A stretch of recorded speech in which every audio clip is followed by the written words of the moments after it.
Gray is here on the Blaze Radio Network. Great to have you with us. 888-933-93. And at Pat Unleashed on Twitter. So, Nevada went to Bernie Sanders. Yay! Wow. Congrats. Another big win for the socialist. That's fantastic. The Democrats got to be proud. They just keep pushing this socialist down America's throat. That's perfect. All the while pretending they don't like it. No, we don't want him. He's not like us. No, I think he is, really. I think that's what the Democrat Party is now. So we got that to get into. A whole bunch of stuff to go over. Got to talk about, I don't know, the BYU Cougars and their huge win Saturday night against Gonzaga. Yeah. I saw that little news blip come across. Yeah. Did you? Yeah. It wasn't even close, was it? 91-78. Yeah. Yeah, it was. I mean, it was close for much of the game. They went ahead by 14, and then Gonzaga came back, and then they kind of blew them out in the last 3 or 4 minutes. So, huge win in front of 19,000, just like insane fans who rushed the court afterwards. It's been quite a few months for BYU. The basketball team's ranked in the top 15 or 20 in virtually every poll.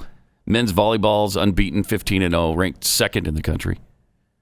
Golf team's number 4. Oh, wait, hold on. Let me do this right.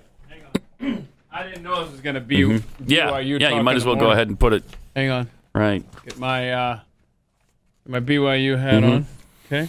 Because, I mean, I don't know if you know this about me, but I am a lifelong Cougars fan. I didn't know that about you. And all of their athletic programs that they participate in, I follow closely. Good. So now I'm ready. Okay, give me the BYU news. So the track team also, I don't know, last I checked they were ranked in the top 10. I don't know where they are right now.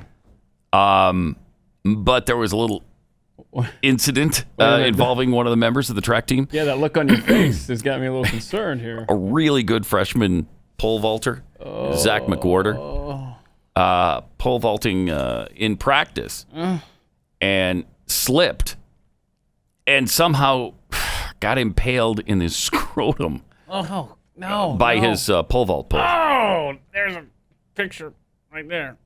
Yeah, look at that. Look at that. Not of his. Look at that. Scrotum. It's, oh my gosh. That's not a good way to go. No, that is not. He was recording it all to post on TikTok when his little disaster struck.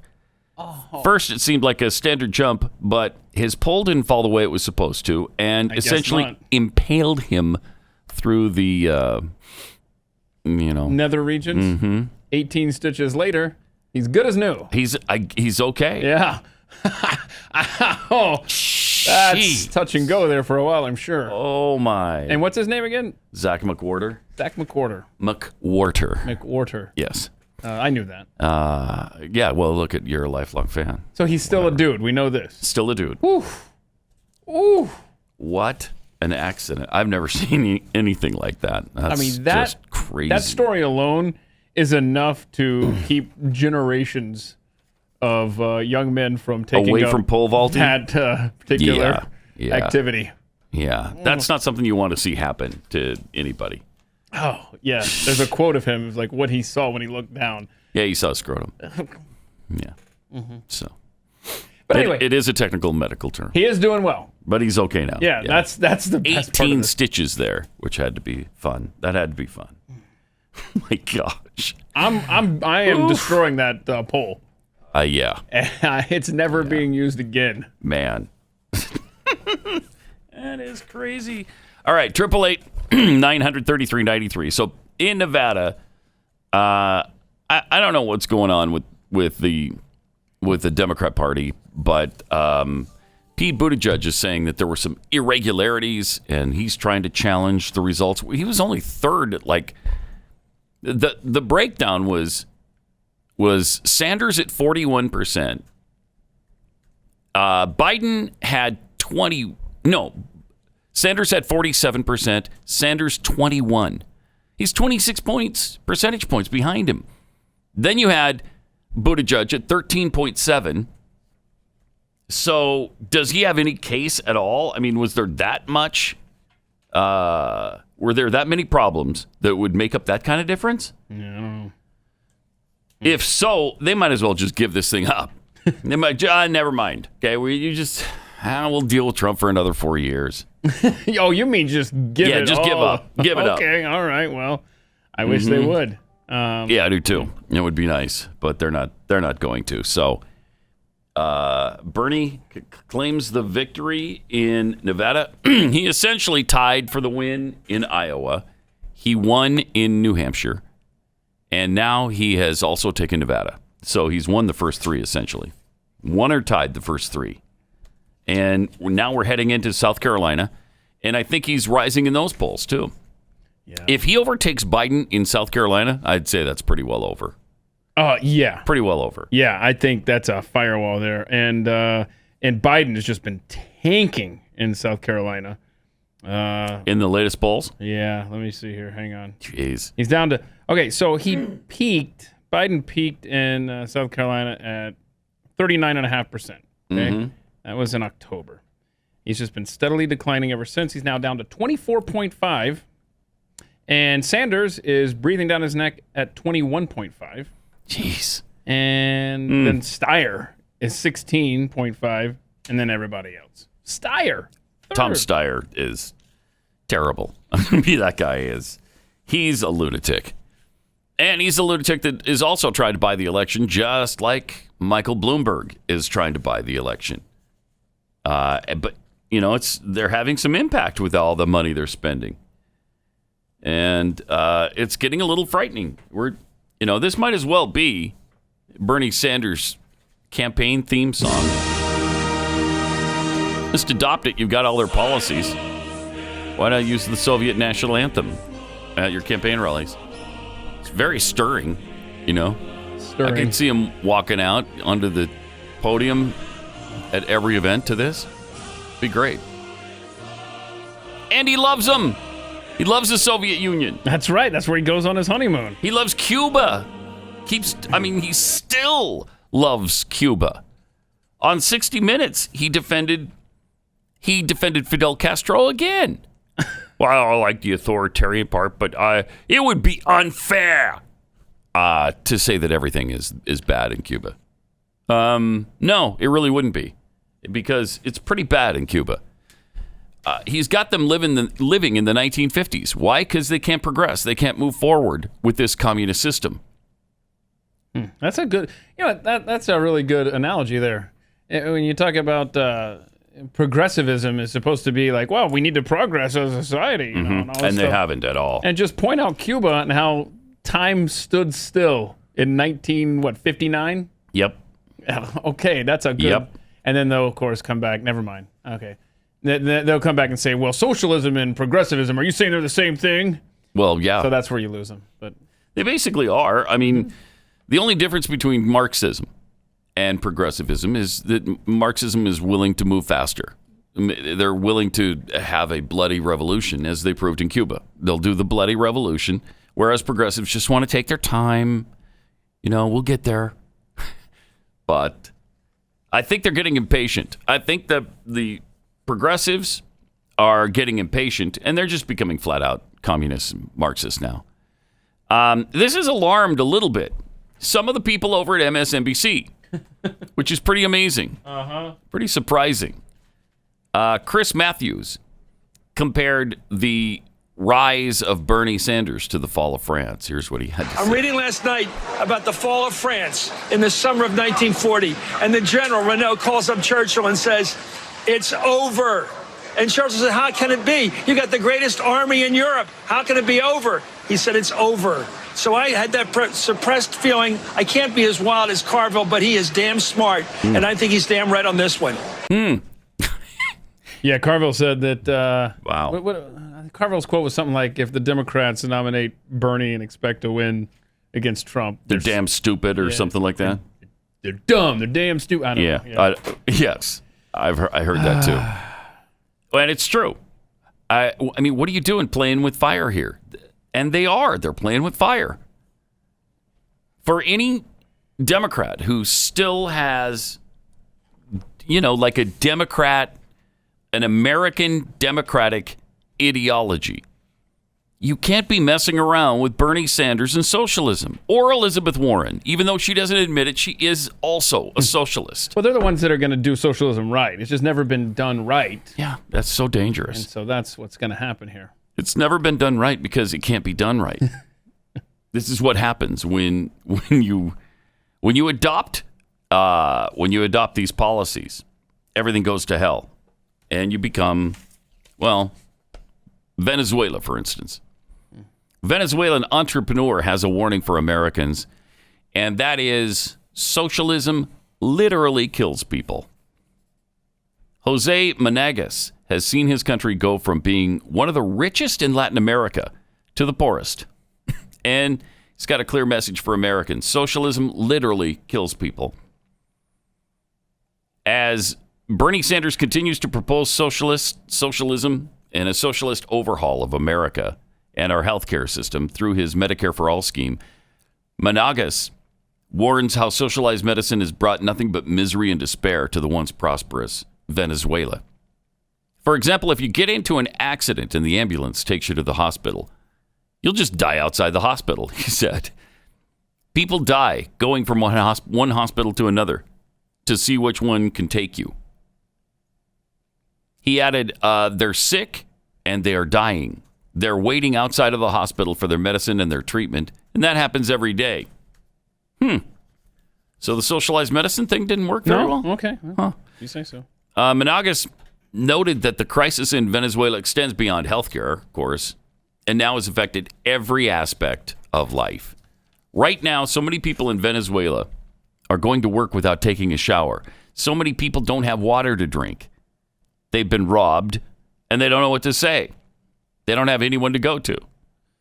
Access to utilities like electricity has also been constrained under the country's socialist government, which Monagas, who has a small software development firm, has said makes it impossible to conduct business in the country. One of the biggest problems for us is paranoia with electricity because we have a software development service team, and you cannot do software development without electricity and the internet. Every day, you're risking that electricity will go out, and you'll have 3 days without electricity. It's happened before. Ugh. He added that socialist policies have made it impossible to grow food. Wow, that's a good time. Is this him in the talking about Venezuela and comparing it to Zimbabwe? No, this is someone else. So you've got the story from Venezuela saying, "Don't do it, America, don't do it." And we've also got this guy talking about his experience in Zimbabwe. Again, another warning: don't do it. Here it is. People who even call themselves socialists or communists or support Bernie Sanders. What would you say to them if you had the opportunity? I would say to them, go and live in Zimbabwe for just 10 days. That's enough. Go live in Zimbabwe and have a look what socialism does, and they'll be running back to the United States, kissing the ground they walk on and live on in the United States. This is the greatest country in the world. And no doubt. What kind of things would they see in those 10 days? They'd have load shedding where they won't have electricity for 4 or 5 hours a day. They'd have no internet. They'd have no air conditioning. The roads, the infrastructure's big holes in it.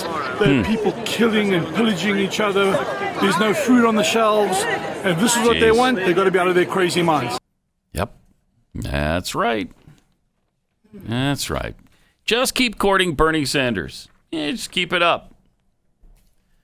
I'm a little nervous. I mean, I'm still hopeful. We should, when we come back, I'm going to tell you about Rough Greens. Take 60 seconds. And then when we come back, we should, if we can dig up that socialism thing from last week, where the kids were all asked on the college campuses if they would vote for socialism. And they were all in favor. Yeah, sure, of course. Well, the socialism's great. And then they were asked, yeah, what is socialism? And I think you'll find their answers fascinating. Meantime, let me tell you about Rough Greens. Did you know that dry dog food must have a 2 to 3 year shelf life? And so that means that they sterilize the food, which kills all the good stuff in it. All the probiotics and the enzymes and vitamins, healthy microbacteria, all of that stuff just gets burned out of it, which is why I'm so glad I've found Rough Greens VitaSmart. First of all, it's not a dog food. It's a healthy supplement that puts your dog's food, puts back into it all of the live nutrients necessary for superior dog health. So no matter what kind of food you use, whether you buy the best stuff on the shelves at the store or you make something at home, Rough Greens VitaSmart will make your dog's food better. Just put it on top of it, kind of mix it in, and my dog absolutely loves it. She just eats it all in one sitting now instead of spreading it out all day. Like, okay, I'm hungry, but I really don't like this stuff, so she goes back and nibbles all day. Until we started using the Rough Greens VitaSmart. She wolfs it down, gobbles it down. There it is. She gobbles it down in one fell swoop. Awesome. So if you want to see your dog thrive again, just go to roughgreens.com/blaze. Roughgreens.com/blaze. That's RUFF greens.com/blaze or 833-MY-DOG-33.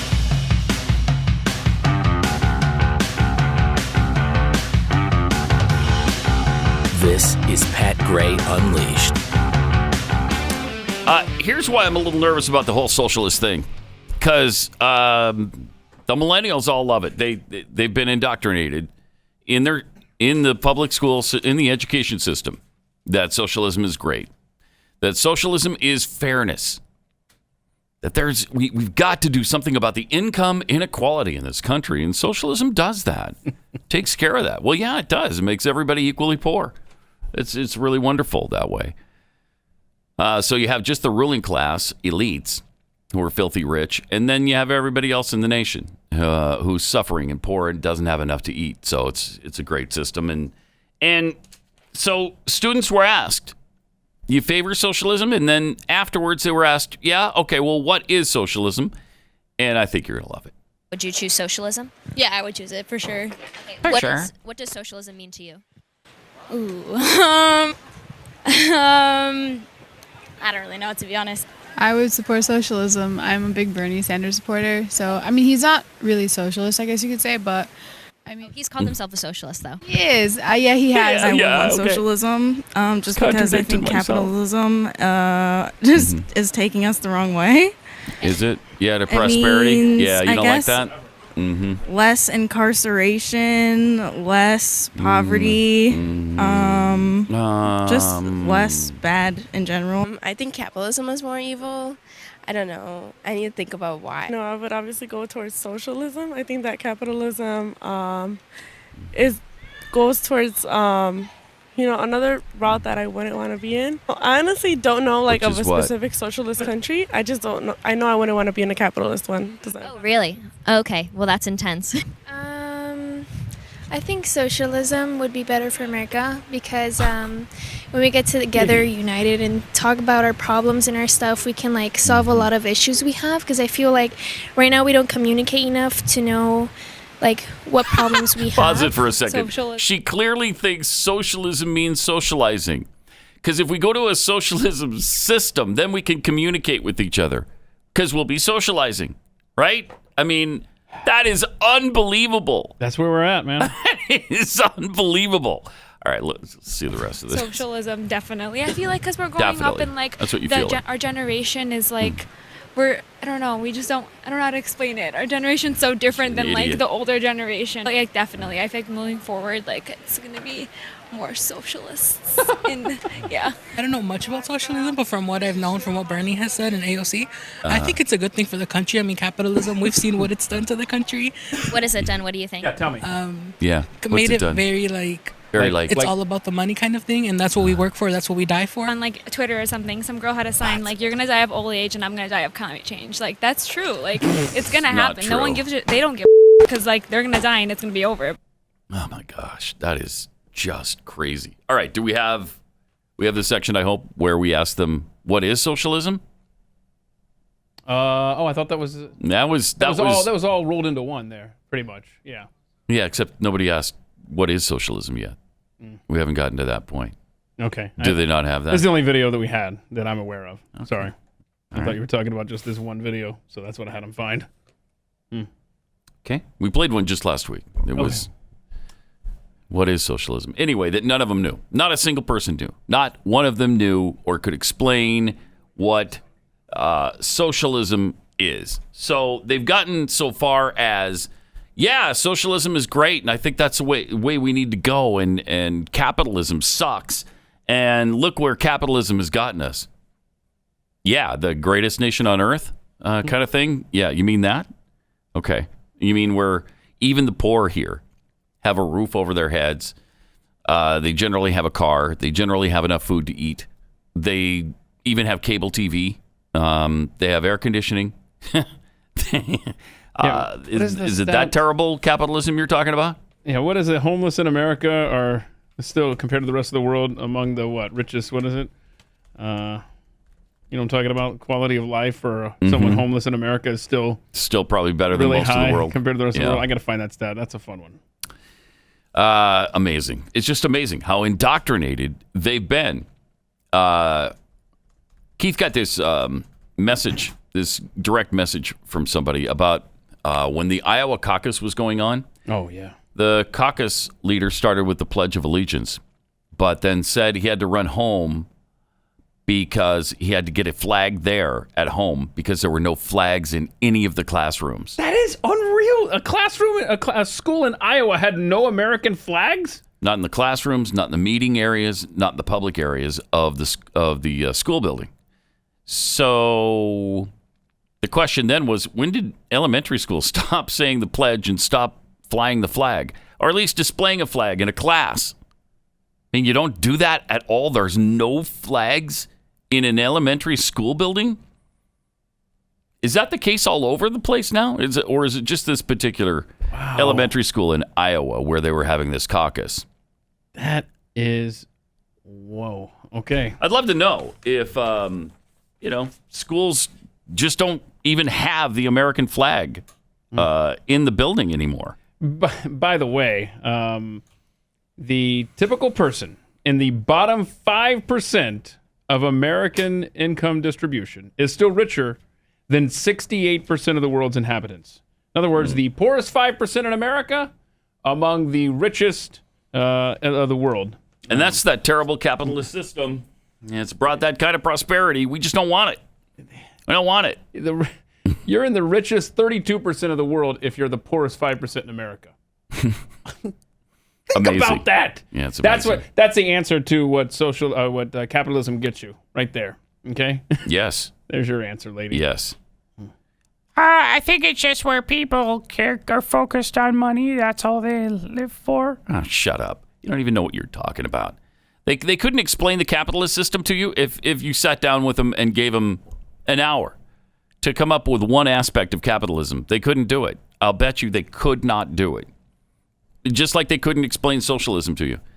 Except for the one girl who knew that socialism would be great because then we'd socialize with each other. And I think we really need to do that. Because now in this system that we have, you can't talk to each other. But if you had a socializing system, sure, you could socialize. Yeah, I think she We'd was talk about our problems. She was an 0 for 4 on moron trivia, if I'm not mistaken.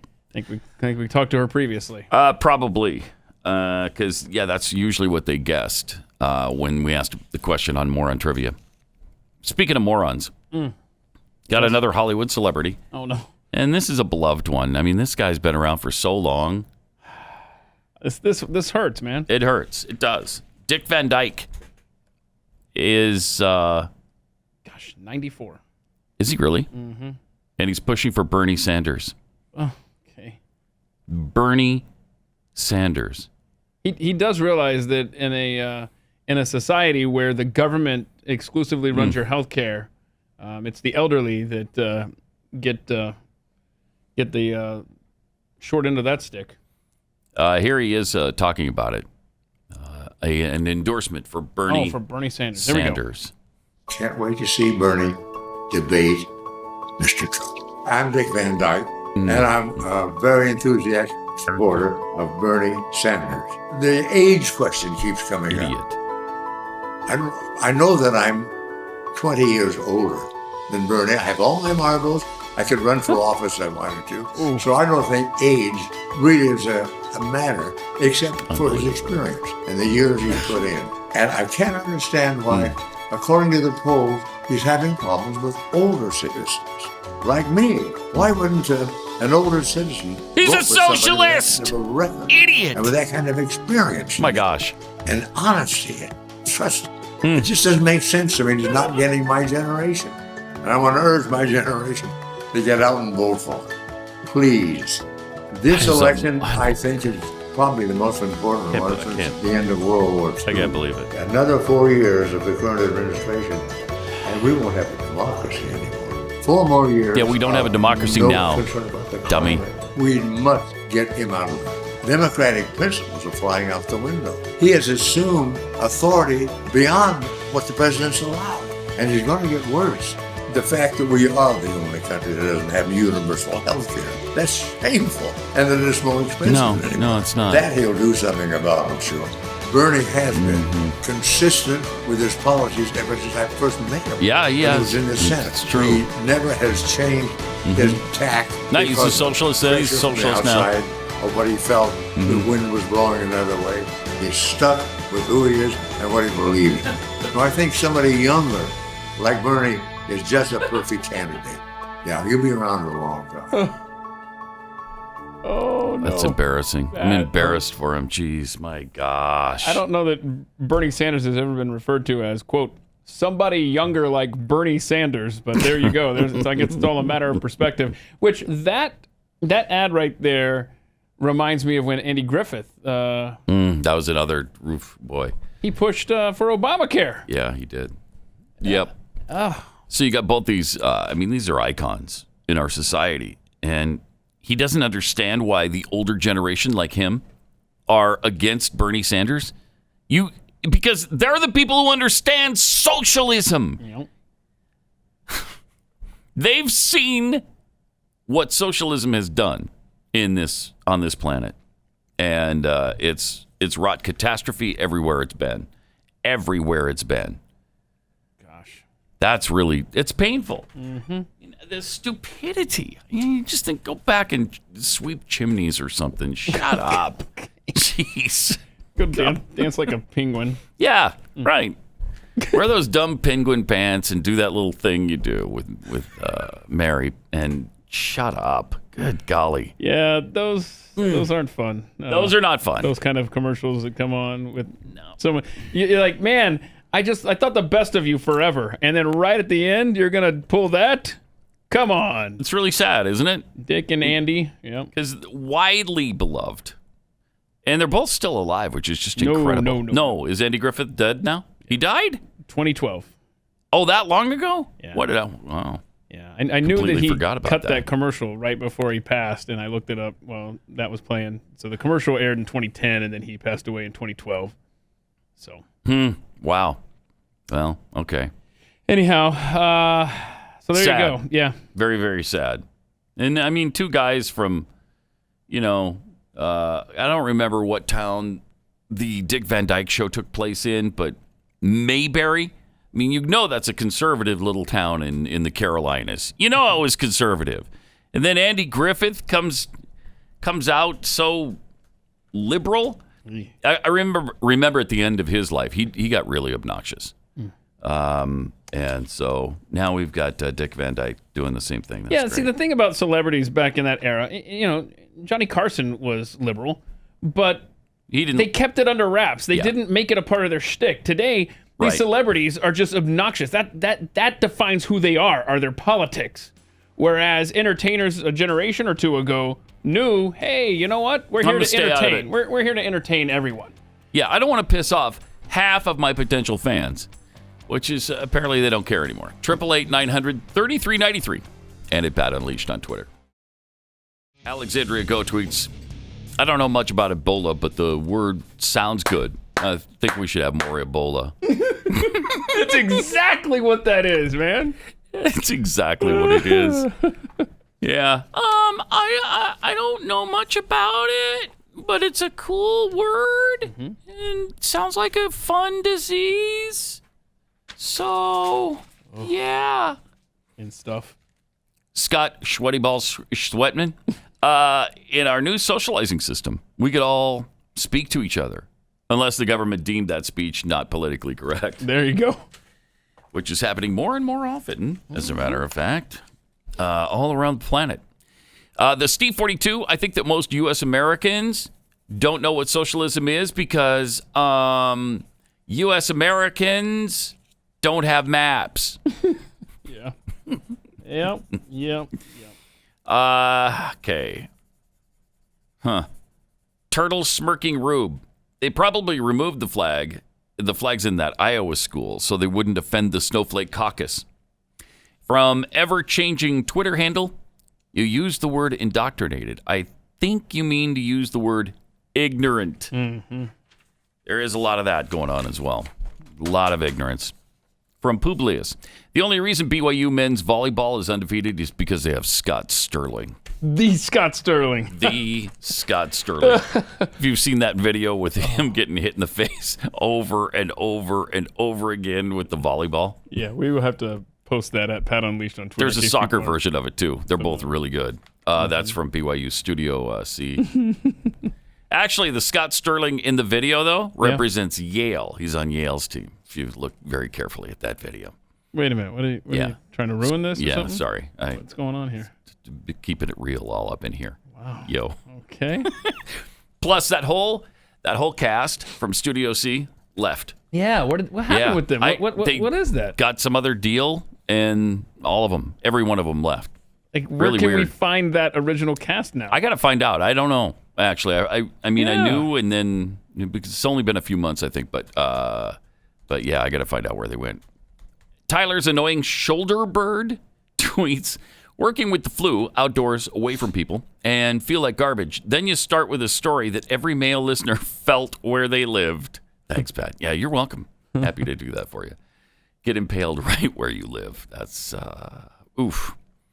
Also from Bovine Sepstrator. Bovine Sepstrator. Venezuelans can't grow good. Can't grow good? They must be even dumber than a farmer down there. Oh, that's a Bloomberg reference. Yeah. They can't grow. Venezuelans can't grow good. Oh, yeah. See, look, there's the... even dumber than the farmers. Chris Welder boy sent this. Michael Bloomberg was looking kind of dejected and saying, if only debating... was as easy as farming. It's as easy as farming. It's a good point. It's a really good point. That's good. By the way, your Studio C cast will be on an NBC comedy competition. This is 2019. So they were on a show called JK Studios. Just kidding. Anyway, so JK Studios, I totally missed that show now? On NBC. Yeah, I didn't see the show. Oh, but apparently they were going to be on that. No, I knew they were going to be on the. Yeah, but that was a one-time shot or something, wasn't it? Yeah, I don't know. But there's the whole cast just kind of hanging out at NBC, I guess. All right. 888-900-3393. I mean, if they want to go work for the devil, whatever. It's not my soul. That's right. Cool. It's their story about. All right. Okay. As far as the Nevada caucus, I think the final results are in now completely, because what I saw a lot over the weekend was 88% reporting. And then I think they finally came out with the full results that showed Sanders at 47, Biden 21%, and then Buttigieg 13.7. Seems to me Elizabeth Warren was around 9.6, and then everybody else. I mean, they're just pushing this. They're just pushing this nomination toward Bernie Sanders to wrap this up pretty quickly here. It looks like to me. I don't know if anybody can stop him now. We have one more primary. That's South Carolina, and then a week from tomorrow is Super Tuesday. So Super Tuesday will probably sort this thing out. Yeah, Saturday for South Carolina. Yeah, and about 20 states on Tuesday. 20 states. Yeah. So if Sanders wins most or all of those, it's going to be over. But he's got a lot of the South to deal with. He thinks he's going to win in Texas. Did you hear him over the weekend talking about, and we're gonna win Texas too? Oh, jeez. Oh no, I did not. But that's 228 Democratic delegates. Yeah, that's a big number. Does the winner get it all, or do they divide that up? Well, the subtext says the second largest delegate trove of the primary. Is it winner take all? I don't know. Let's see. Texas. Democrat. Riveting radio here. Let's see. I don't know. Ex-Clinton advisors predicting Bloomberg and Clinton plotting a scheme to make Hillary the Democratic nominee. Dick Morris is back. And this time, he's pissed. Dick Morris, who's wrong about everything. I don't know why anybody... I'm glad you said that, because... why is he a big When I advisor? printed that story, I thought, okay, what's he going to get wrong this time? He's wrong about everything. I mean, Dick Morris has been so discredited. But the former advisor to Bill Clinton predicted Sunday that Michael Bloomberg and Hillary Clinton are plotting a scheme that would allow Clinton to become the 2020 Democrat nominee. Speaking with some radio host called and this show is called the Cats Roundtable. Morris said he believes that Bloomberg will continue to campaign and spend loads of cash to siphon support from Bernie and trigger a brokered convention. Uh-oh. Here's the deal that I think is going down, he says. Okay. And again, he's wrong every time. I think Hillary and Bloomberg have gotten together and cooked up a scheme. He goes on, and I don't know if he says why he believes this. Nobody will be nominated on the first ballot, and it'll go to a second ballot. Now, the problem is that the party establishment doesn't have a candidate. They can't do Bloomberg because he got killed in the debate. They can't do Biden because he's already lost the front-runner status. John Kasich rides to the rescue for the Democrats. No? No. Okay. Buttigieg looks like a high school kid at the Model UN, and he's not going to be able to have it, certainly not against Trump. Warren is third, but she's pretty far to the left, and people are not going to want to trust her. And when you put it all together, it will go to a second ballot, and I think Hillary Clinton enters the race. And the superdelegates will all leave who they're for and go to Hillary. Oh, wow. Do we even know, does Hillary even want to be president? Has anyone asked her? I mean, we're just assuming that the woman even wants to be the president of the United States. Quite a leap, right? That's quite a leap. So, yeah. He characterized his theory as the establishment scenario, suggesting that he believes moderate Democrats will do everything in their power to prevent Sanders from securing the nomination. Hillary's the only candidate that they'll be able to come up with that can measure up to Donald Trump. Morris went on to say that if Sanders does win the nomination, then Trump will not only massacre him in the general election, but the Democratic Party as a whole, predicting Democrats would lose upwards of 60 seats in the House. Wow, would that be great? Yeah. If Dick Morris is right, yeah, that'd be great. That's the thing. Just that. This is the don't forget, when it comes to November, don't forget about this whole, these states are changing the popular vote, the national popular vote for electoral. So yeah. How awesome is that when you go to vote, you have the power to screw over states like California. Okay, that's a fun thought. It just occurs to me random times here. Okay, here's the Democratic primary in Texas, okay? See if you can follow. If it's winner take all was the question. So here's the simple paragraph laid out for you. Each of the state's 36 congressional districts have 3 delegates to divvy up between candidates based on votes. However, things become winner take all when one candidate garners more than 50% of the vote in a district and ends the night with all 3 of the district's delegates. If no candidate is able to capture over 50% of the vote, the candidate who receives the highest percentage of votes above 20% is awarded 2 of the district's delegates, with the runner-up receiving the 3rd delegate. It's so simple. Yeah, it's just that easy. Texas Democrat Party has it just laid out for you, cut and dry. Wow. All right, 888-900-3393 and at Pat Unleashed on Twitter. You know, Democrats are going to have a really hard time with Michael Bloomberg. They seem to be flirting with him a little bit right now because he's a billionaire. He's got a lot of money to spend. His policies, I guess, are attractive to them in the commercials. He has taken credit for everything, including health care in New York City, which I don't know what the mayor of New York City had to do with anybody's health care. But back in Here's Bloomberg back in 2003 talking about his guy for president. Okay, what we got? With the leadership of the Bush administration, we really are rebuilding from the worst attack that this nation has ever experienced domestically. In short, we're going to show the free world the undefeatable spirit of New York City, and we are going to bring George W. Bush back for 4 more years. You have my word on that. Oh, wow. Thank you so much for... They're not going to like that when they, if that ever But I mean, sees the light of day. it was still, you know, just a one-time and it was thing. right after 9/11, you know. Right. So I mean, they're going to forgive him for that, right? Well, then there was Bloomberg in 2004. The president deserves our support. Oh, boy. We are here to support him. Yeah. Wow. Okay. And I am here to support him. Good. Okay. Yeah, they're not going to take kindly to that.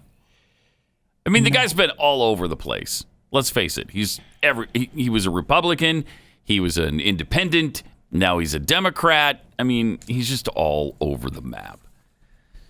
Speaking of Bloomberg, he has actually offered now to release 3 women from their captivity, from their NDAs. Oh, okay, my bad. Yeah, the NDAs that they signed because he harassed them. The non-disclosure agreements, yes. And then he paid them a bunch of money to maintain those NDAs and to not disclose anything. So he's identified 3 of them from the past 30 plus years with women to address complaints about the comments they said I made. If any of them want to be released from their NDAs, they should contact the company and they'll be given a release.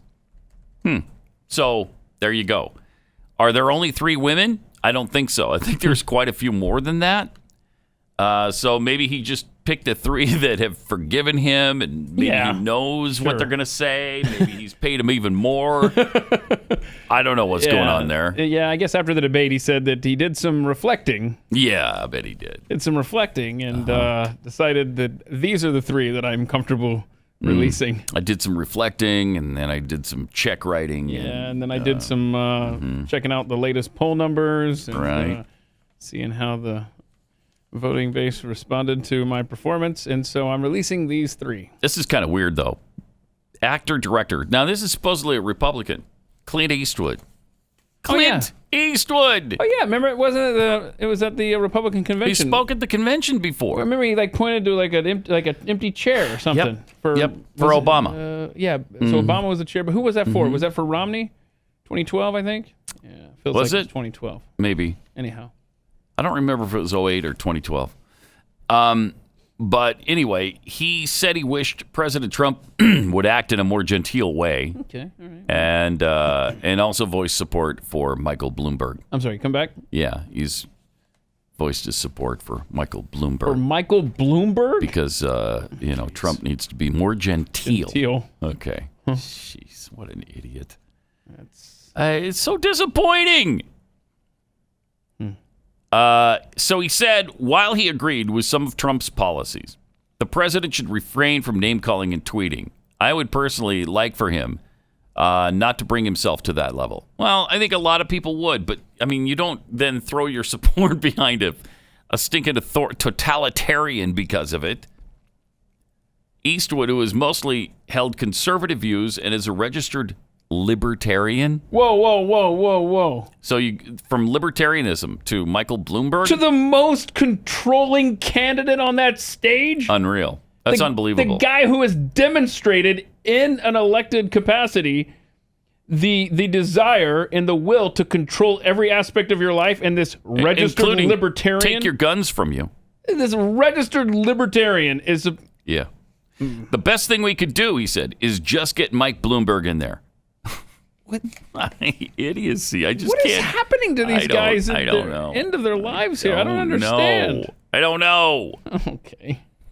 The sentiment about Trump echoes similar comments Eastwood made in 2016. What Trump is onto is he's just saying what's on his mind, and sometimes it's not so good. And sometimes I can understand where he's coming from, but I don't always agree with it.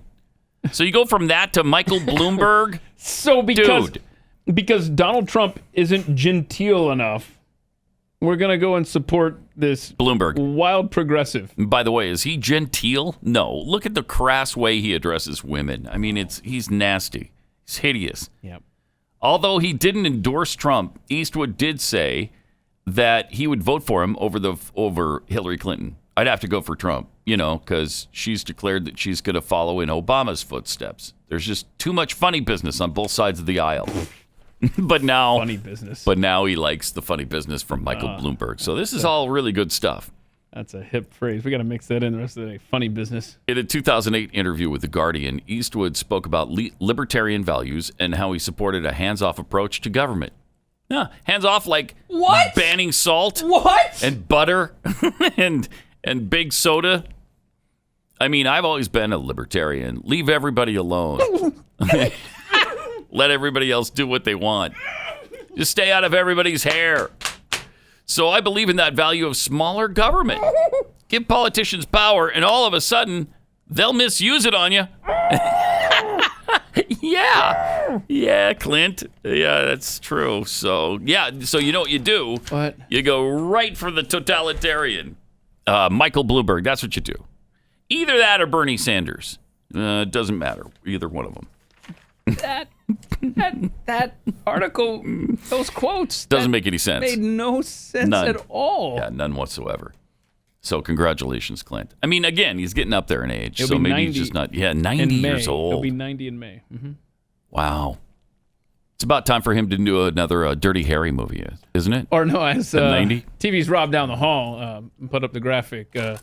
Genteel Harry is now telling us about how to vote in 2020. Yeah, there's not too many people more genteel than Clint Eastwood.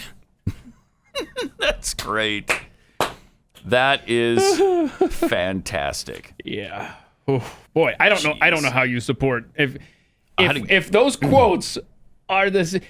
How, like I said, these guys, when they're getting to the end of their age, you think that they would come to their senses and be like, man, I sure was wrong. When I was younger, isn't that how it normally works? You're thinking pie in the sky, liberal, let's just everybody get along and let's make the world great. And then you realize a certain point in your life, you go, wait a minute. I actually have this thing called common sense, and that's not how you do it. But these guys, between Andy Griffith, and maybe they were just liberal all along, not talking about maybe Clint, but Dick Van Dyke, maybe they were just didn't speak out much. Yeah. They should have kept that up, But though. this Clint Eastwood, what happened there? Yeah, painful. All right. We also have Elizabeth Warren making a little joke about Michael Bloomberg. Funny business. Yeah, she's funny. Funny business. Because I'm here in Washington, I want to talk specifically for just a minute at the top about a threat that is coming our way. All right, here we go. And it's a big threat. Not a tall one, but a big one. Michael Bloomberg. No, not a tall one, but a big one. Big one.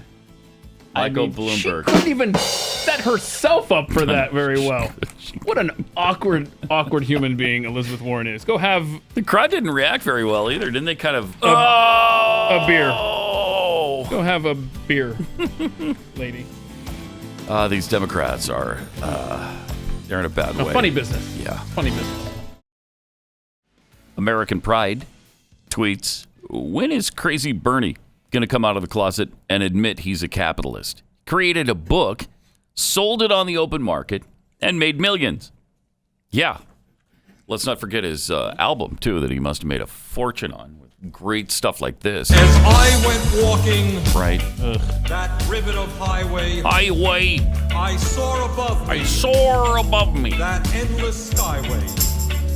I saw below me. Oh, and then he saw that golden valley. Yeah, he switched that up, didn't he? Yeah. This land was made for you and me. Brilliant. That's just so good. I mean, did he do that at like a Six Flags, like recording booth? You're walking by and you see the girl in there who wants to be a teeny pop star. She's in there recording something that sounds very similar to that. Not really sure where he recorded that. That's what it sounds like. Genius production. It's so good.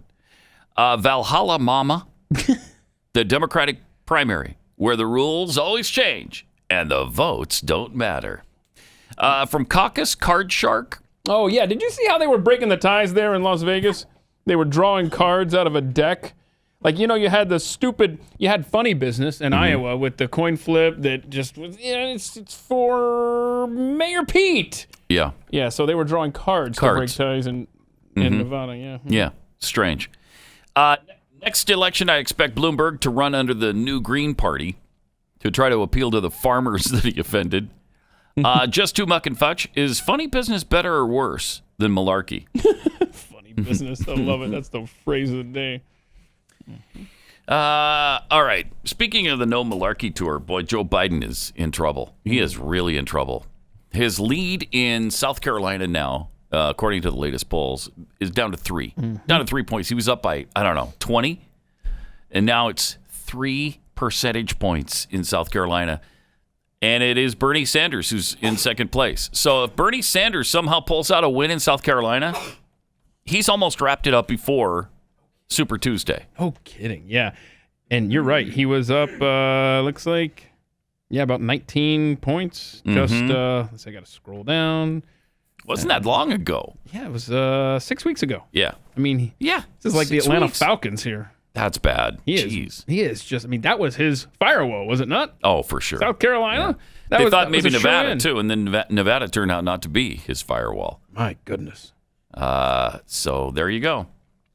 Meanwhile, President Bush is in India this week. And President Bush? Did I say President Bush? Yeah. I guess I did. President Trump is in India this week. Wow, that's weird. Yeah. And when presidents go abroad, their trips are typically pre-wired to include a number of deliverables like trade deals, security agreements, heavily scripted statements by leaders. But apparently this time, he's kind of been promised by Prime Minister Narendra Modi a massive, adoring crowd. Oh, wow. Maybe the largest he's ever addressed. Now, President Trump took the occasion to say that it would be about 7 million people. 7 million. I know there's a lot of people in India, and their population alone will be the most important factor when World War III comes. Make sure they're on our side. But 7 million people showing up for a Trump rally? He said it's going to be exciting.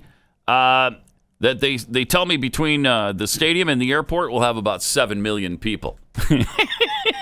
So the officials in India quickly moved to correct that ever so slightly. They don't want the expectations to be quite that high. Tweak the number just a little bit. Yeah, they tweaked it to closer to 100,000.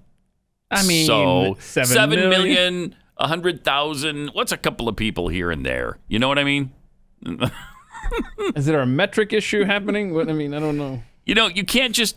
Okay, they've got this venue. They're christening a new cricket stadium. Oh, nice. Yeah, and it seats 110,000 people. There's only 5 million people in the whole town. Okay, well, so 7 million were kind of unlikely. You could bus them in the way Democrats vote. You could, yes, I guess you could. Bus them in from all over the country and have 7 million people there. But, 110,000 capacity stadium, that's good enough. Why can't you leave well enough alone and just say the reality instead of exaggerating it like that?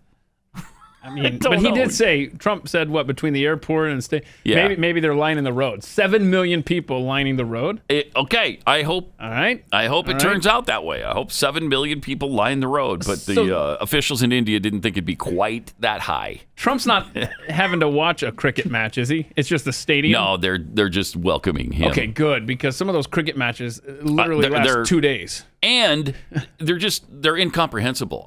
Have you ever read an article on a cricket match? It's unbelievable. Let me tell you. It's like they're not even speaking English when it's in English. And it's like, what? I have no idea what you just said. There was this place in New Jersey that I saw them playing cricket in a parking lot. So I stopped, had some time, and I watched and I observed. And I was like, okay, I'm gonna understand cricket. Today's the day. And I was asking some of the guys questions. And it was really rough English to begin with, and my comprehension skills aren't so great either. But I tried to understand the sport, because it looked kind of like baseball. It looks like croquet and baseball. If they had a kid, it would be a cricket. And the cricket thing is a bat, right? Yeah, it's like Isn't this that what flat they call piece it? of wood. Yeah. And these guys just, and underhanded, and then you hit it as it bounces off the ground. It's a very weird thing. Yeah, it was impossible to understand. Yeah, it's impossible. It seriously is. And I got to ask For any questions right-thinking too. human being, it just doesn't make any sense. I was able to ask questions Yeah. and try to no. And the only part that I could understand was the guy like playing out in the outfield, if you will. And was trying to catch it. I was like, hey, I understand that part. Yeah, with their bare hands, right? Yeah, because it's anyway. But man, that's a sport that I want to understand. Yeah.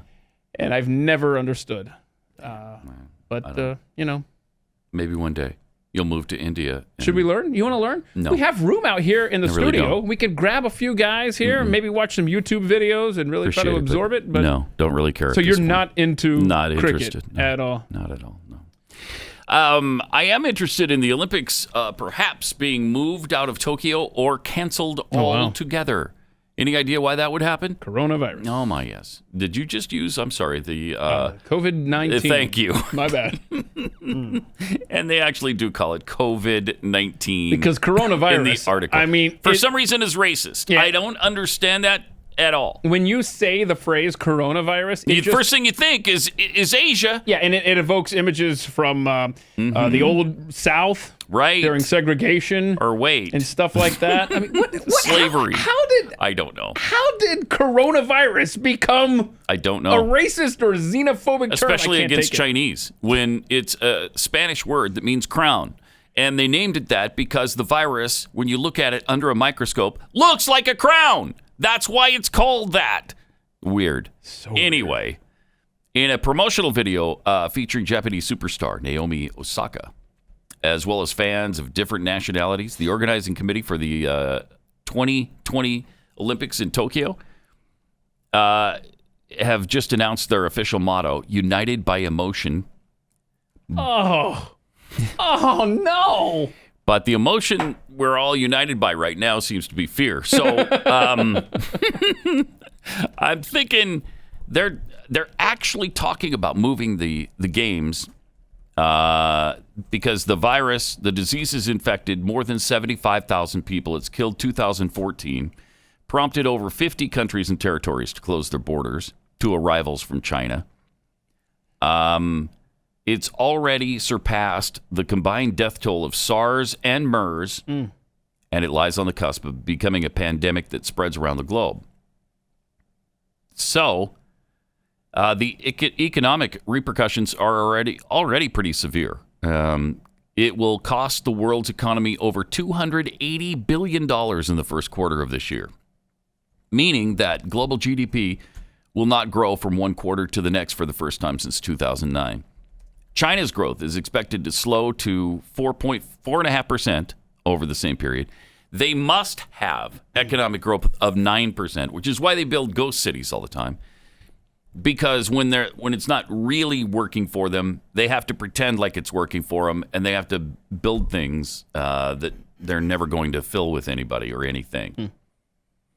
So, even Korean automaker Hyundai has shut down its huge factory due to shortage of parts. So, and they're talking about a shortage of 150 different drugs because a lot of them are manufactured in China. Yeah, you're talking about, shipping. Jaguar had to basically ship parts on commercial airliners. Wow. Like as luggage to keep production up here in America. Crazy. So it's amazing. I mean, this thing is it's seriously damaging a lot of industries and a lot of economies. Yeah. So when this whole thing settles down, assuming we're all still around, China's the effect on their economy and their social structure and their government is going to be fascinating. It is. And what was it? 50 people dead in a town in Iran as well? Oh, that's right. Yeah. Yes. That's another country that, is very dictatorial, and be interesting to see if it spirals out of control there, what kind of, follow me here, positive impacts, ultimately greater good. I just, it's going to be fascinating to see how China in particular looks when this is all over. Mhm. If it's over, ever. Yeah. They've already said it might be permanent, this disease. I don't think so. I think eventually they're going to come up with a cure for it. Or we're all going to die. Either that. One of the two. Mhm. One of the two. We're either we're all going to die All gonna or die. we're going to be okay. We're going to be okay. Yeah. And in the meantime, you could get a cricket bat on eBay for $35. Just FYI. That's wow, thank you for that. Oh, you're going to play. We're going to get out there and Thank it's you going to for be that. awesome. Mm-hmm. Okay, so speculation is now mounting because the year's biggest events due to take place directly in the orbit of the outbreak, the 2020 Olympic Games. They're supposed to start in Tokyo on July 24th. Okay, July 24th. But Japan has the second highest rate of COVID-19 infections after China. They've got 695 people testing positive for the virus. Most of them from that cruise ship docked at Yokohama. Mm-hmm. The Olympics torch relay is due to begin next month and travel to all of Japan's 47 prefectures over 121 days, coinciding prefectures. Prefectures. I mean, that's almost as dumb as parishes in Louisiana. I know. A prefecture? I was just trying to roll over the top of it. Yeah, but now so we I'm didn't have to fascinated by really- that word. Yeah, look it up. Huh. So this whole event coincides with our popular cherry blossom bloom. Oh, that's right. But a lot of people aren't going to want to be part of that if it encompasses maybe coming in contact with people who have COVID-19, right? Unless you, I don't know, maybe you do some strict no handshake policy. Don't cough on people. Everybody has to wear a mask, and you go ahead with it and just take your chances. Your hands, please. Wash your hands. All you have to do and is then wash don't your touch anybody. Yeah, that's a good rule of thumb. That's just what I would do. In general, there, Joe Biden. Wash your hands and don't touch anybody. Don't touch anybody. And not to offend people, but just say, look, I'm not shaking anybody's hand just in case. And then in China, that there's a villager, there's a famous photo. He didn't want to wear a mask all the time, so when the authorities came in, they just took him and tied him to a column and said, "You're not going to infect everybody else, you." And I don't know if he's still there. If they're feeding him, they're just brutal. Look at that. Look at that. See, look, he's tied. Oh yeah, up there he is. Just tied to a column. To a column in a building. I mean, it looks like he's got good cheer. He's inside. He's not getting rained on or anything, so he's fine. Is he inside? I think they're inside. Yeah, you're right. It looks like a bathroom or a office door in the background there. So you wait here, and we'll check in when this thing blows over. Yeah. It looks like he's taking it well. We'll throw you a sandwich every once in a while. If you can catch it in your mouth, go ahead and eat it. You know what? I will say, if you would allow me to sit down there, and if you would put a TV... That wouldn't be that bad. If you put like Sports Center replays on around the clock. Totally fine. And now I don't have to go and work in the fields like they do in China. I'd love it. Oh, that guy could Seriously? be actually... That's a good gig now. If I'm not too tight, if it's not so tight that I can't, then I'd get a little claustrophobic. But you're right. If there's a nice... flat screen TV in front of me. Tie me to a recliner. And you let me sit down. Right. Okay, so our demands are It'd be what? the best thing that ever happened to me, When you tie me up, it has to be on a recliner. Yep. Has to be in front of... I have to have access to a remote because I want to switch back and forth between hockey and football or whatever's on. I want to be able to do that. Maybe a little baseball. Baseball from time season to time. starting up. Yeah. Spring training started this weekend. That's exciting. Mm-hmm. But yeah, he's getting... Because otherwise, what is this Chinese villager's life like? He's out in the field. He's working his butt off. And the Chinese government just said the COVID-19 is no excuse to not meet food production standards and expectations. So the government has sent out that directive. This guy, this is the life. This is how you do it, folks. Refuse to wear a mask, and you've got Sports Center all day long. Well, except I haven't seen the Chinese accepting those demands. Oh. So he didn't seem to have a TV in front of him, nor was he or sitting. A chair. So, yeah, it didn't go out quite as I'm sure he would have liked. Well, that's a shame. Opportunity lost by that villager. So, they've invested. You know what they've invested in Japan in these Olympic Games? You know what this is costing them? $25 billion. $25 billion. Wow. Is there any way you're going to recoup that through TV?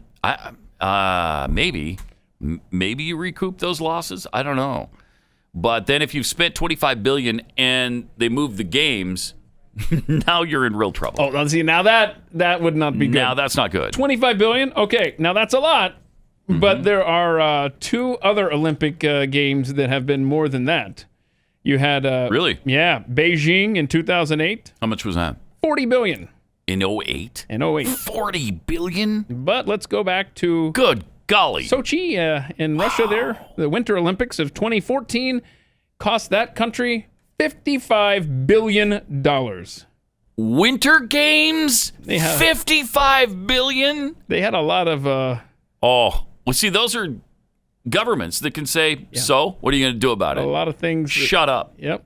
Or will you get a visit from the secret police? Yeah. So, like, if you go to like, countries that don't suck so much, Unreal. the cost would be $14.6 billion. That would be London in 2012. God, $55 billion. That is $55 billion. Ridiculous. Yeah. Why would you spend that kind of money? I think There's no way they recoup that. They completely No way. rebuilt that town, like everything. Wow. I'm trying to remember. There was something else with that, but yeah. That's outrageous. That there is you go. outrageous. Those are big governments at work. Yep. 888-900-3393. More Pack Ray Unleashed coming up. Good morning, Americans. It's Monday. Doesn't have quite the same ring to it. No, or the same feel exactly.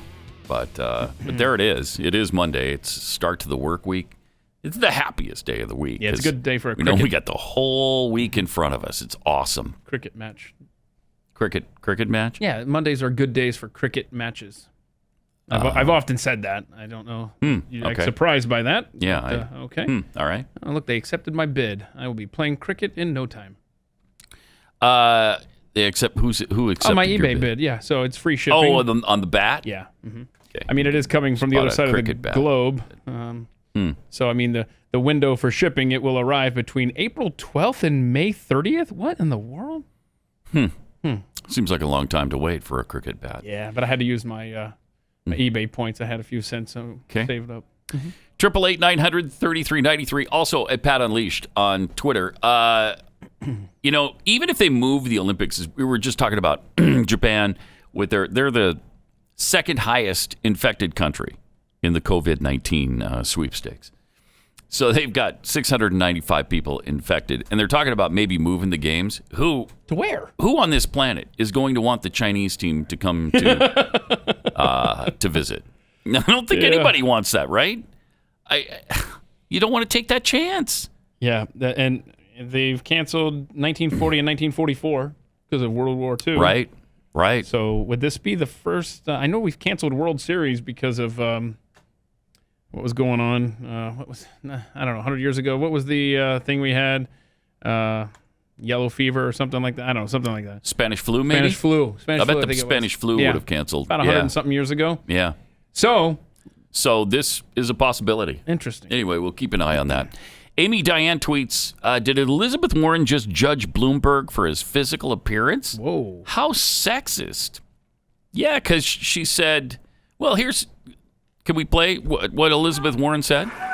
Because I'm here in Washington, I want to talk specifically for just a minute at the top about a threat big setup that here. is coming our way. Oh, it's going to be funny. Listen to her And set it it's up. a big threat. Big Not threat. a tall one, but a big one. Michael Bloomberg. I cut that a little too soon, but it's not a. I mean, it didn't affect the joke. The her joke. big funny was not funny. Well, it's because the anyway, joke sucked regardless. Yeah. Whether you get the punchline or not. From Incognizant Socialist, moral of the story: if A-list celebrities support a candidate, find the polar opposite and support that one. Okay, it's a good safety tip. From Pew Pew One Pew, I played semi-pro cricket. Oh, semi-pro cricket. Yeah, I didn't even know there was such a thing. Yeah. Anyway, she played. I don't want to judge. It's a he. Pew Pew One Pew. You know for a fact. Well, yeah, because does he identify as a he? The rest of the tweet, I'm going to assume. Oh yeah, okay, right. Well, not necessarily. Again, where you're assuming too much. That's what I do. Played semi-pro cricket, and trust me, it can't be explained easily. Oh, I do trust you. I try to every day to my missus. I'm about 20% there in 10 years. Okay. So I can't interest you in playing cricket out here. How about wiffle ball? You want to play some wiffle ball? I love wiffle ball's fun, yeah. Okay, we're making progress. Yeah, I could play wiffle. After the show today. Alexandria Go, united by emotion, divided by a virus. See, that's the theme for the Olympics this year. United by emotion. What a That beautiful. No, it's beautiful. No, it's you stupid. mean beautiful, right? We got some really sad news, and this is unfortunately you could see this one coming a long way from. Well, he started doing this about a year ago. Mad Mike, more than that, yeah. Mad Mike Hughes decided to build himself a rocket and then launch himself into space, or try to get to space, or as high as he could, and then take a photograph of the Earth to prove its flatness. Yeah, whenever I would think of him, I would think of that commercial. You know, it's like the black guy goes way up to get this woodpecker crazy thing, and then he gets up there and his battery's dead, and then he falls down. And like, I don't know if it was an insurance company or something. I always imagined Mike getting up there and having his camera ready, and all of a sudden, like, the battery's like, oh no, oh boy, there goes my attempt here. Well, yeah, his homemade rocket crashed on private property near Barstow, California. I hate this. About 152 near Highway 247 on, I think this was on Saturday. Mm-hmm. And Waldo Stakes, a colleague who was at the rocket launch, said Hughes, who was 64, was killed. Really sad. Well, we got video. Really sad. And what happens is... We don't show the actual crash. No, we're right? not going to show the crash. It stops right before. But see, what happens is... He goes up. The parachute rips off. See this? Now he's out of luck. So the parachute came falls out. off, and now there's no way to slow him down. Oh, no. So when he eventually does come down... He comes down full speed. Full speed, and then we stop the video right before it hits, and you hear people screaming. Oh, no. Really sad. Really sad. I mean, obviously mistaken about the flatness of the Earth, but he was hell-bound to prove it. He was adamant. And he went up a couple times last year. He went up at least once, and I think that was in September, maybe? And something happened, but I think his parachute opened for him that time because it wasn't successful either. And so he came back fairly gently to the Earth, and he was going to try again. And instead of leaving well enough alone, he went up again. Sad. Very sad. So, Mad Mike Hughes killed in his homemade rocket. Really sad over the weekend. 888-900-3393. Also at Pat Unleashed on Twitter. We have a lesbian woman who has decided to leave the progressive left behind. We will share that with you next on Pat Gray Unleashed. 3393. Also at Pat Unleashed on Twitter. Don't forget to download the podcast if you miss any portion of the show, or you can't get up in time some certain day, or your friends, neighbors, relatives, tell them how to get the show as well. You can do that anytime, wherever the podcasts are available. iTunes, Spotify, SoundCloud, Stitcher, and we put the whole show up on YouTube as well. So all of that is there. Oh, and be sure to share that video of the Black Bishop over in North Carolina, Bishop Wooden. Oh, man. That was powerful. And boy, so good. You guys sharing that has made a huge difference. 24 hours, it was over 100,000. I think we're up to 160-something thousand last I checked, something like that, of people have already seen that. Mm-hmm. And you talk about making an impact. That's going to be huge. The truth he laid down about the Democratic Party and them being tied at the hip with Planned Parenthood and the destruction of black lives and killing black babies, and that was what their founding was 100 years ago. Those are some great... Yeah, it means a lot more coming from a black bishop than it does from me, because it's the black race that Margaret Sanger sought to eliminate.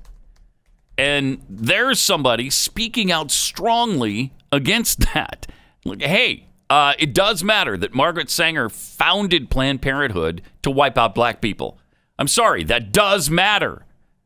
Maybe you might want to pay attention to that. So, share that with as many people as you can, because it's amazing. Yeah, that's on amazing video. YouTube.com/Pat Gray. All right, 888-900-3393. And some more good news. We have this outspoken lesbian who says that she is leaving the progressive left. Here's why. I'm not one of them. Hi, I'm Ariel. I'm a lesbian. And I don't think gender is a social construct. I don't think cis straight white men are evil. I don't believe that genital preferences are transphobic or that there are 97 genders. I don't think that male sex offenders belong in women's prisons. I don't think it's normal for people to be praised for walking around with shirts that say kill TERFs. I don't think like these people, and I no longer want to be associated with them. I've reached peak LGBT. This is my coming out video. Never in my life have I been more canceled, tortured, tormented, harassed than by members of my own community. Never have I witnessed literal mentally ill individuals who are latching themselves onto the LGBT community without actually being LGBT for the sake of oppression points, external validation, and sympathy. Never have I seen such disrespect from younger LGBT people to the older lesbian, gay, bisexual, and transgender advocates who have been paving the way for us for longer than we've all been alive. Never have I seen people that use the word bigot so frequently and not see the hypocrisy and irony in themselves saying it. Some of you have noticed this change coming onto my channel within the past 2 years, as I've gotten what some people would say more conservative. And yeah, I have, haven't I? Since the queer movement right now is obsessed with all these different labels, and I am a fan of labels, I wanted to share a new label of mine with you. I'm coming out. I am officially leaving the left. When it's gotten to the point where I can no longer even list LGBT or women empowerment in my Instagram and Twitter bios without people thinking I'm part of this ridiculously woke cult, when we have rules and a pecking order of who is able to speak and for how long, even about their own bodies and experiences, when we have children drag queens and think it's okay for them to perform sexually for adults, when we praise news stories like this that make absolutely no sense and do nothing for our movement or for people understanding us, when this person is praised by LGBT organizations and deemed a speaker for lesbians, and people say that straight black men are the white men of black people, and I know what they mean. I no longer wish to be a part of this. The LGBT community has become a safe haven for the mentally unstable who are not seeking help and who also aren't, in any sense of the word, queer. We've become so obsessed with validating everybody. How did we not see this coming? This community has become so ridiculously intolerant while preaching love that for the first time in a decade, LGBT acceptance is down. Anyone who goes against the grain and thinks for themselves is immediately outcast. That's not a community, that's a hive mind cult. Wow. Powerful. Wow. Something else that needs to get traction. Brilliantly put.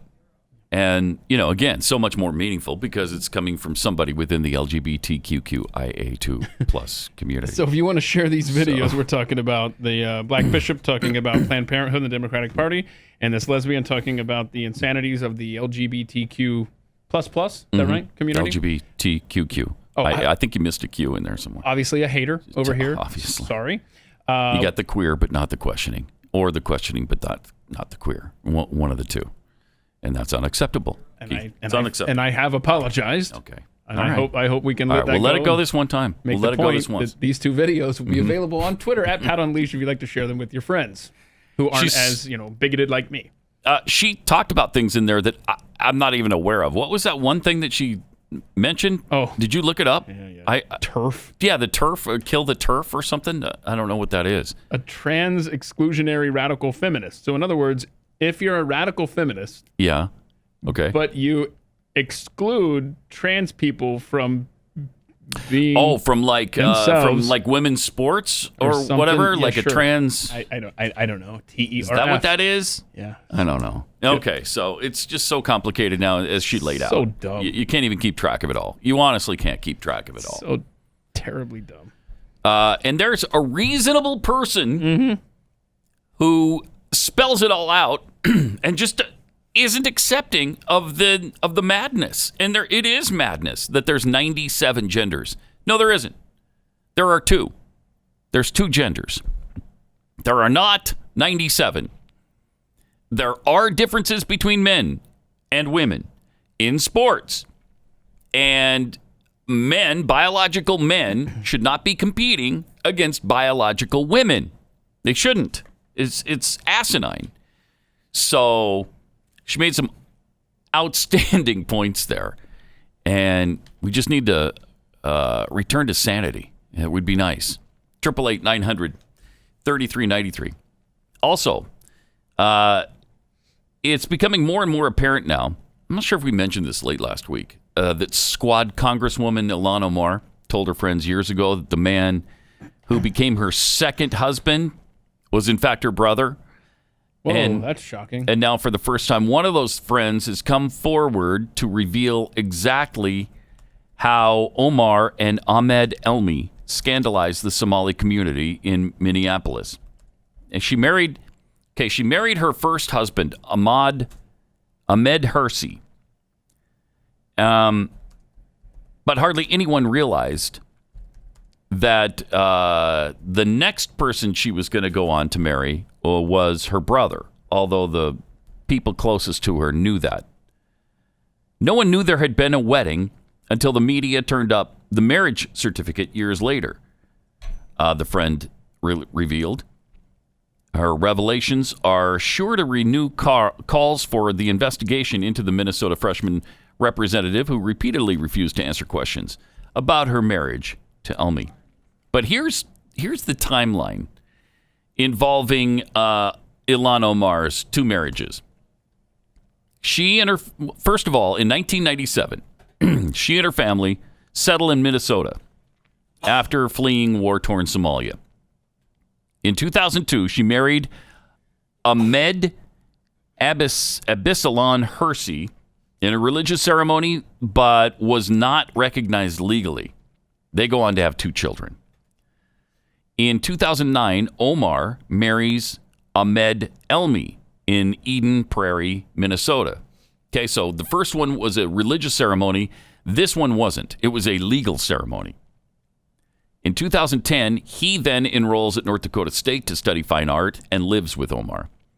In 2011, Omar claims she and Elmi split this particular year, and he went back to the UK. In 2012, Omar and Hersi have their third child. So the one she was religiously married to, she continued to live with while she was married to the second guy. Legally, but not religiously. So they have their third child in 2012. Elmi is still in the U.S., according to college officials and social media. 2013, Elmi starts working in London. 2017, Omar divorces Elmi. In 2018, marries Hersi in a civil ceremony. So now she's married religiously and legally to the first guy. In 2018, the marriage is brought up during Omar's campaign for Congress. She denies it, and it's largely ignored because of the lack of proof around it. In July 2019, President Trump thrust the rumor back into the spotlight. Then the Daily Mail revealed Omar and Hersi have separated, and she's moved into a penthouse apartment. She also reveals the Daily Mail also reveals Omar's secret relationship with her married aide, Tim Minette. In August 2019, Tim Minette's wife files for divorce, claiming her husband had professed his love for Omar. Early October 2019, Omar formally files for divorce from Hersi. Omar is granted divorce from Hersi in November. In December, Hersi marries pediatric nurse Layden Ahmed. In December also of 2019, 1 week later, Minette is granted a divorce from his wife, Beth. Her spokesman told DailyMail.com that Omar, 37, doesn't comment on her family or personal life. Well, yeah, because she's conducting illegal activities with her family and personal life. So it's a quintessential American story. Yeah, it's beautiful, isn't it? It's just the same story that you've heard a million different times. Just marrying your brother so that he can legally stay in the United States while you're married to your other husband religiously. It happens every day. It's a beautiful tale. Mm-hmm. Used to see that on Love American Style all the time back in the 70s.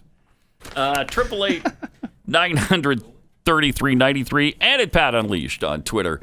Really cool event happened in the world of hockey. Oh, yes, it did. Was this Friday? Friday night, Carolina Hurricanes at the Toronto Maple Leafs. Yes. The Zamboni driver, who's 42 years old. With a kidney transplant, by the way. Oh, wow. He became the goalie for the Hurricanes. Yeah. I guess they always appoint an emergency goalie. Something like that. And then what happened with the two goalies that they had? Were they both injured? Both got injured. One was just this horrific collision, by the way.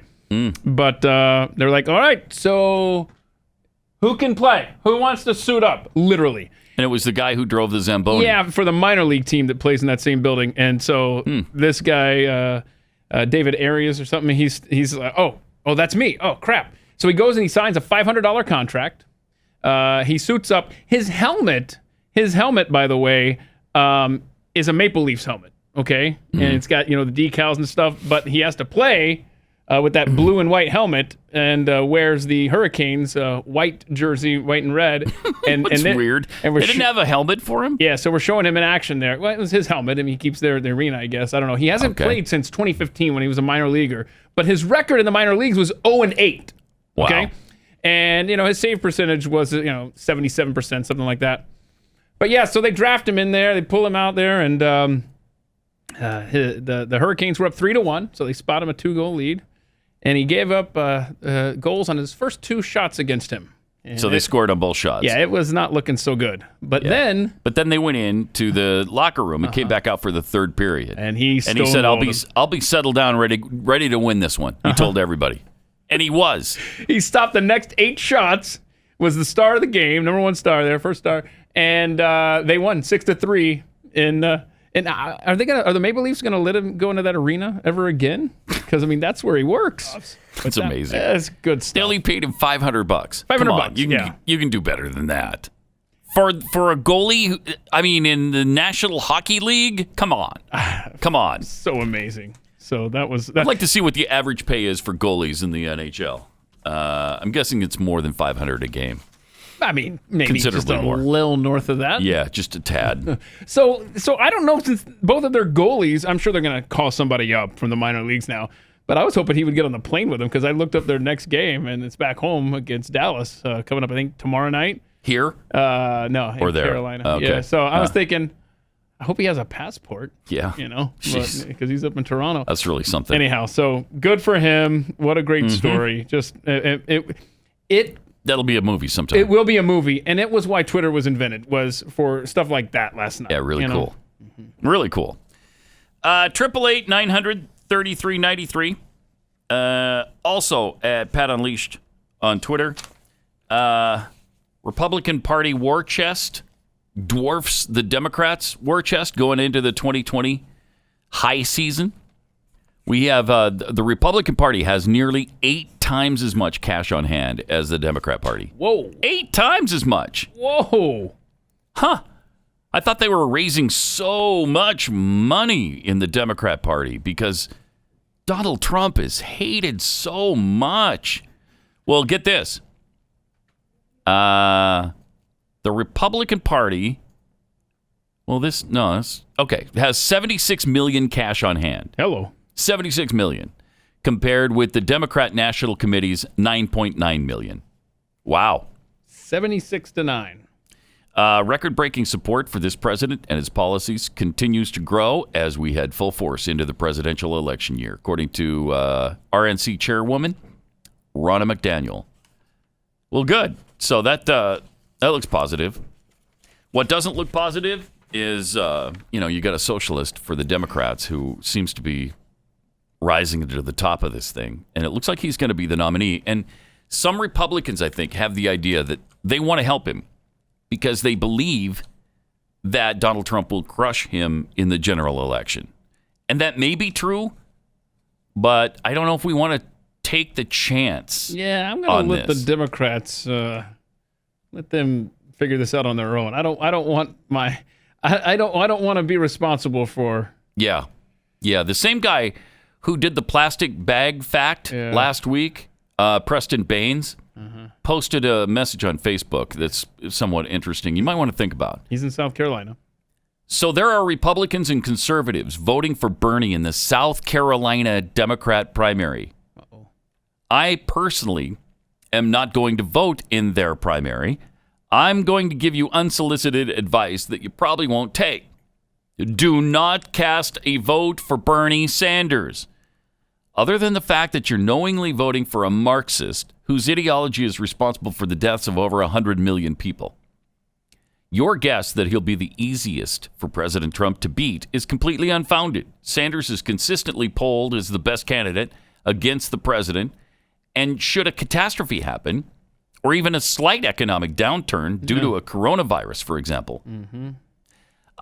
People will vote for a Democrat, including Sanders. I, for one, will not appreciate your decision to cross over and vote for Bernie Sanders should he actually win the general election. The risk is not close to being worth it. I think that's a good point. Yep. You can make some really good points there. We don't want to get anywhere near this socialist. Nope. He'd destroy this country. He would absolutely destroy the country. Yeah, but we can't have it. That's a great point he makes about any kind of blip, any kind of disruption, say to the economy or something. Right. That opens the door for a socialist to come in and say, see who's screwing it up? We tried this. It's not working. Yep. And that's what happened in 2008. Remember, everything was coasting along fine, and then along about September, George Soros, the economy got disrupted, and Barack Obama walked in easily. And there you have it. By the way, really bad. That goalie is going to be honored tomorrow night in Charlotte, and he will get to run the siren. No, cool. Whenever there's goals. Awesome. So that's pretty cool. Anyhow, yep. Not only is Bernie bad for the economy and for American policy in general, but what would he do to the military? The guy would gut the military. You know he would gut the military. I know. I love how everyone's like, well, Trump's a Russian operative. Obviously. He's in bed with Putin and they're buddies, and he does Putin's bidding, et cetera, et cetera. Bernie Sanders, anyone? That would be an extension of the Kremlin to have him running the show on Pennsylvania Avenue. I mean, think back to the guy who went on his honeymoon to Moscow. He went to Moscow for his honeymoon. Who does that? Well, commies do. Marxists do. That's who goes to Russia for their honeymoon. Who sits naked at a table of communists and sings, communist-written songs? Communists do. Seriously. Communists. That is the Donald Trump ad in November. It has to be. It has to be Bernie Sanders sitting around a table. He's got all that stuff. He's got to have that ready. He's got to have it ready. And if he doesn't, do it now because, and he's good at this stuff. He doesn't need my advice on how to do that. Hashtag crazy Bernie. Don't forget. Man, can you imagine all of the anti-American stuff that Bernie Sanders has said all over the years, and what about the weird sexual fantasies that he wrote about in the early 70s? I always forget about those with him. I mean, he's creepy. He's a creepy socialist. He's a creepy Marxist. It's bad enough just to have a regular Marxist. You don't want a creepy Marxist in office, do you? That's a fair point. That is a fair point. I think it is. What's worse than a Marxist is a creepy Marxist. I don't want that. I mean, the guy has supported Fidel Castro, still does. I mean, he was on 60 Minutes last night and talked about, he doubled down on Fidel Castro and didn't want to say anything. In fairness, not everything is bad. Just shut up. Of course, everything's bad in Cuba. Wow. Their growth has been stunted now for 60 years because of communism. It's pretty bad, Bernie. Pretty dang bad. But not to him, because he's a communist sympathizer and a Marxist. If you don't want to call him a full-fledged communist, whatever. But he's definitely a Marxist and subscribes to the policies and the theories of Karl Marx. So, do we want that person as president of the United States? Democrats are living dangerously. He's the clear front runner now, and rising in South Carolina. Let's just please not go along with that as Republicans or independents. Let's not take that chance. Let's not say, okay, yeah, he's going to be the easiest one to defeat. Let's switch sides during the primary and vote for him. That could be catastrophic. I'd hate to see that happen. Oof, man. Also, this is amazing. Philip Haney, former Homeland Security official who became a whistleblower in the Obama administration, was found dead on Friday. Wow. The Amador County Sheriff's Office said in a press release that Haney 66, was found about 40 miles east of Sacramento from what appeared to be a single self-inflicted gunshot wound.